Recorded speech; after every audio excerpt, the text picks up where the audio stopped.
Well, they were all children. I played classical piano as a little kid. I was about 5 or 6. Then I switched to guitar when I was 13 or 14 and heard Charlie Parker, and here I am.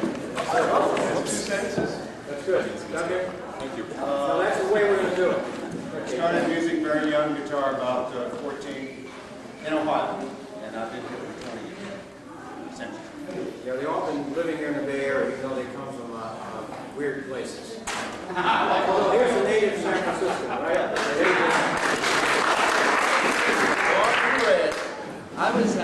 I started out on piano when I was about 7 years old, and then when my older brother was playing guitar, so I just kind of gravitated towards the guitar and gave him the piano, and I've been playing guitar ever since. When did you lose your pick? I stopped using the pick about 10 years ago. I really started working out just different, you know, I just want to go in a different direction. Very good.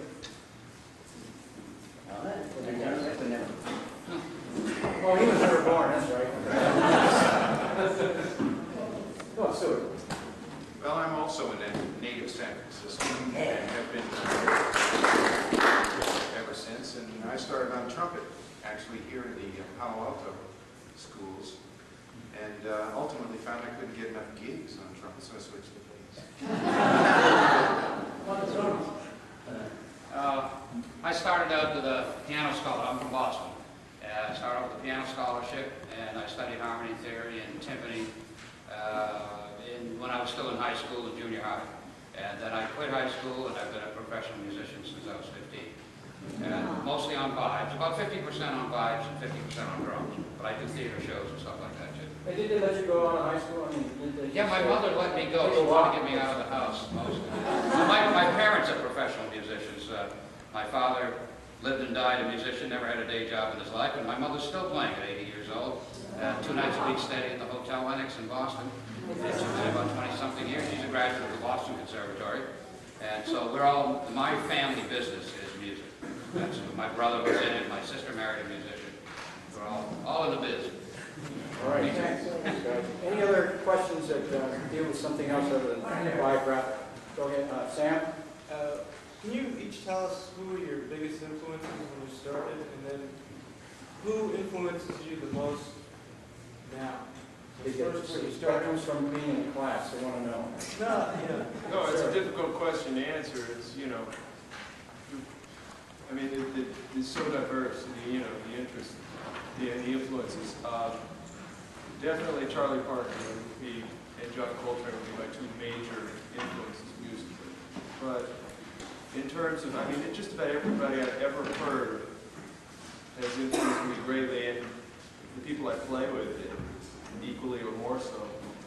It's a growing process. It's like every day of your life. You come in contact with new situations, new experiences, you hear new things, whether it's the radio or people you're playing with, and it becomes a constant evolution of your life.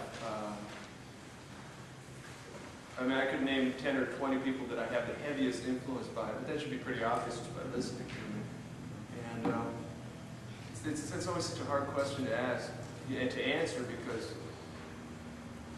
you're always looking for, you know, your own way to put things together. And so, you know, I mean, I guess you could say my parents or my friends, my ex-wife. A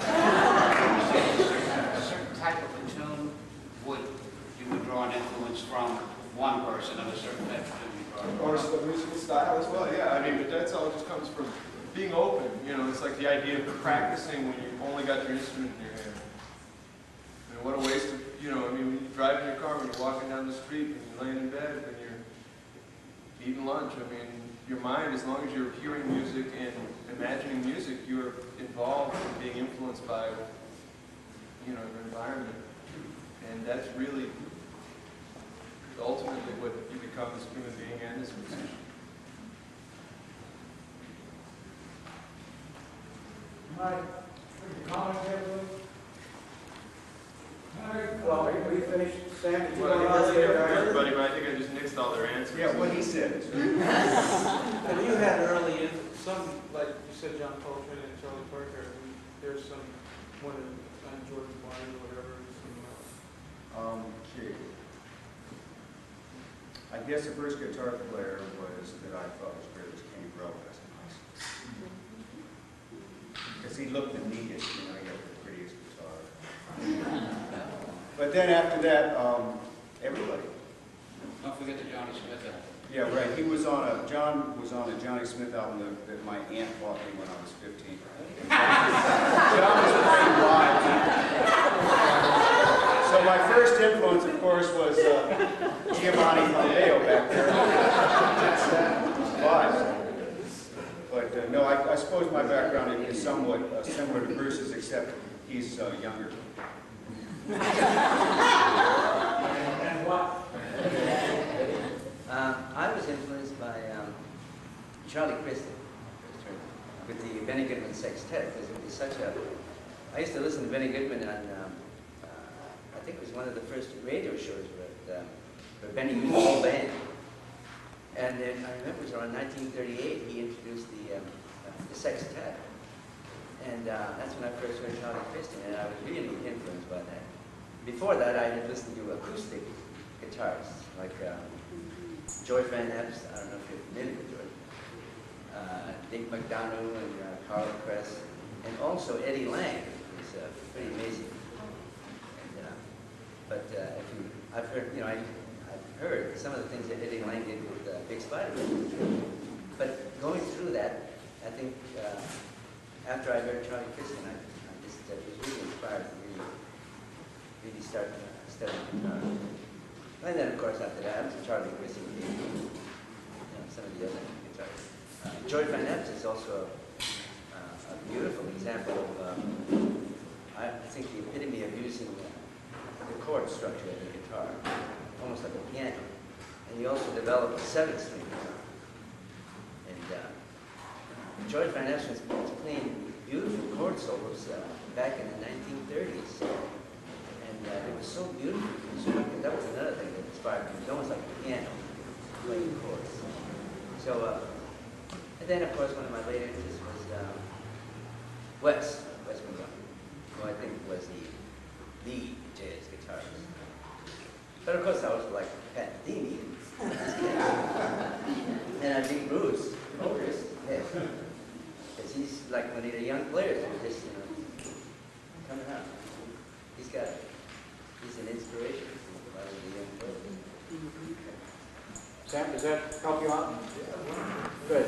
Aren't you glad you're in the class? Yeah. You heard every one of those guitar players' names before you covered. George, you got it. Got it.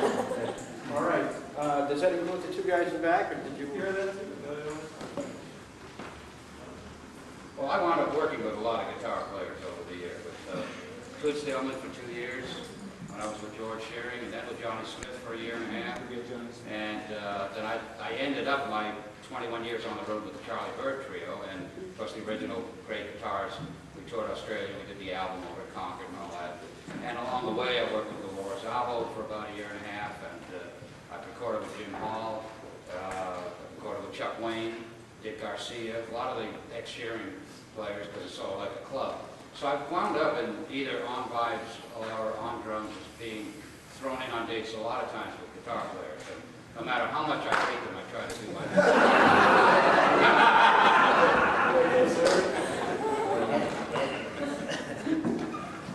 Well, my interest started when I was a kid. I grew up in a family that listened a lot to classical music, and all of a sudden I heard Louis Armstrong, and my life just changed. Although I was still retaining interest in classical music. I came all the way through listening to Dixieland first, coming through swing, learning all about all the swing players, and then all of a sudden Bird hit, and then I really changed. And when Miles came along in 50-something, or 1957, then that was the end. I mean, music just took another whole direction for me, and I've been heavily influenced by all those players since. Bass players, Ron Carter. Today I listen to a lot of different people, and I like the younger players today because, particularly the jazz players, because they're helping to keep this going. I'm very fond of John Patitucci and a lot of other just played a gig with Howard Alden recently, and fine guitar player from the East Coast. And we're very lucky to have these three guys out here on the West Coast, who I consider very first class, and I've worked with them separately in many different occasions over the years. also had a chance a couple of times to work with great guitars since John did, about 2 years ago, and George Van Epps 2 times last year. So that was a real privilege. Okay, thank you, guys. As you can see, the litany from these people are very admirable. We're going to have a break, but I want you to know that back there is refreshments.